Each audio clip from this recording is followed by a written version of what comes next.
Hi, this is Scott Garibay, and today I want to talk about Dungeons and Dragons, and I want to talk about Jerry Seinfeld's film Unfrosted over on Netflix, and how when a narrative when a narrative engine becomes a cultural event with significant impact among the intellectual elite. All right, let's go. All right. So, God bless each and every one of you for being here. I swear, some days it is astounding to me. Recently, I had a whole week. Right, I had a couple videos, and literally, 50 to 100 people were like, "Everything you do on YouTube is wrong. Like you're wrong in your opinion. You're wrong in the way you interact with your with the people who comment. Right, you're wrong about everything."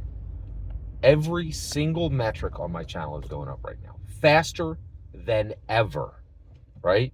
I'm getting more subscribers, I'm getting more views, I'm getting more comments. In 1 month, I got 100,000 views. That's never happened in the history of my channel. In 1 year, I got 530,000 views in the last year alone. The whole channel is about to pass 1 million.5 videos. In 1 year, I got half as much as it took me 8 years to get views, right? So it is and the reason why I'm talking about this is, like, what the heck is my channel? And I think I know what it is, right? But it also evolves and it changes, right? And the reason why I love Dungeons and Dragons so much is I'm convinced nobody on this planet but me actually understands what Dungeons and Dragons is. And I think there's a few other people who know the shape of it and they've been able to see it in the light, but the vast majority of people have no idea what Dungeons and Dragons is. And Unfrosted is the same thing. The film Unfrosted, there will be books written about that movie. Books written about it. Academic. There will be, PhD dissertations written on Unfrosted, and no less than a dozen academic books written about Unfrosted. It is astonishing, right?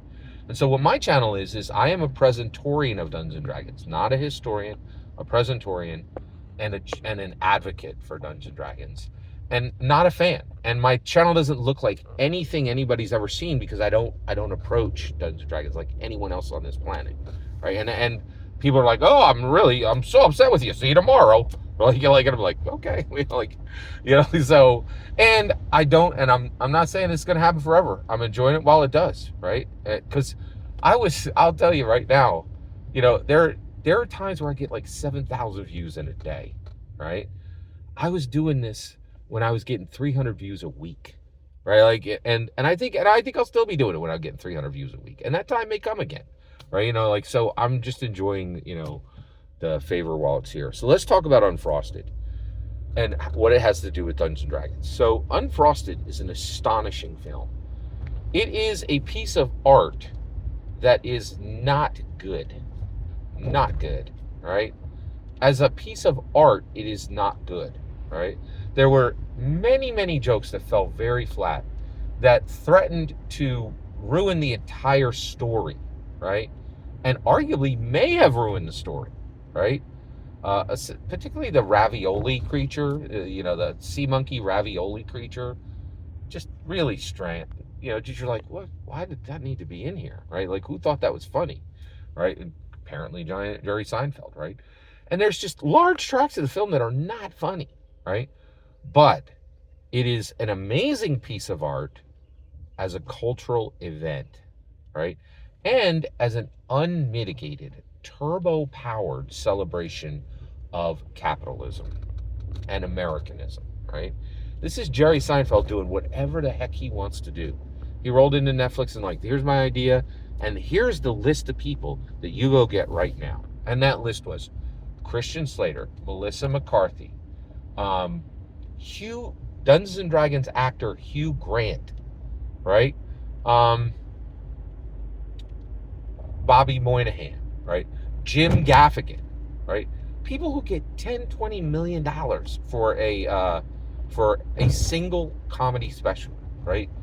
Quite literally, some of the most talented comedians in the world are in this. Oh, Game of Thrones, Peter Dinklage, right? This is astonishing. Like, it is astonishing. Half the members of SNL, right? It is astonishing what Jerry Seinfeld was able to do. And so what's interesting is it doesn't matter that the story wasn't good, and it doesn't even matter that even a third, I don't even think even a third of the laughs landed, right? Because everyone's going to see this film at some point, right? I really feel like a huge, literally tens of millions, maybe hundreds of millions, maybe a billion people will see this film at some point because it has so much talent in it, right? And here's where it connects to Dungeons and Dragons. Journeys of the Radiant Citadel. If you bought that book, you got this piece of garbage. It's a D&D canon hardback that is utter garbage. Utter garbage. There is not a single subclass in it. There's no decent magic items for player characters in it. There's no good spells, right? It is the worst D&D canon hardback in the 2014 era, bar none, right? In the 5th era, bar none, right? But it doesn't matter. And the reason why is Dungeons and Dragons is no longer playing by the rules of the OSR and the D&D games. They're like, oh, hey, everybody, we turn this dial on this one mechanic. Everybody's like, hey, we can't hear you. You guys are knocking at the door? We can't hear you because this place is a banging party. All we have here is a new D&D canon hardback every 3 months. Oh, and we have blockbuster films, shows, video games, Magic the Gathering, Funko Pop, Yahtzee, Lego. What are you guys talking about again? Nobody cares, like, about your cheese plate in the middle of an empty hall. You understand? D&D is a party at this point. It's so big, so voluminous, with so many wins, and they just keep coming. 20-sided tavern, right? Unofficial. Dungeons and Dragons, like, you're anointed. You're now official. Real. You guys were a scrub little off-Broadway play. Now you're the real deal. Dungeons and Dragons name right on you. We pick the winners. That's where we're at. That is where we're at. It is astonishing. It is astonishing. Astonishing. Every single word you just heard is my humble opinion. What's important is when I get to hear your humble opinion, when you get in the comments and send your traffic.